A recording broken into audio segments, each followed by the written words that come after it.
نبی پاک صلی اللہ علیہ وسلم نے فرمایا ابو بکر کاش تو تھوڑے سے پیسے میرے بھی ملا لیتا، بلال خریدنے میں میرا بھی حصہ ڈال لیتا، میں چاہتا تھا۔ ابو بکر پھر روئے، کہا یا رسول اللہ میرے پیسے کس کے ہیں؟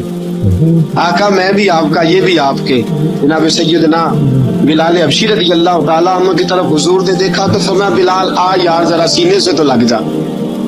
اب حضرت بلال دوڑے جب رسول پاک کے سینے سے لگے تھے اللہ میرے محبوب کی زبان سے فرمایا بلال تو نے بڑی سختیاں برداشت کی ہیں، تجھے میرا اللہ ہی جزا عطا فرمائے گا۔ نے بڑے اب سیدنا بلال تڑپے، رسول پاک صلی اللہ تعالی علیہ وسلم بھی روئے۔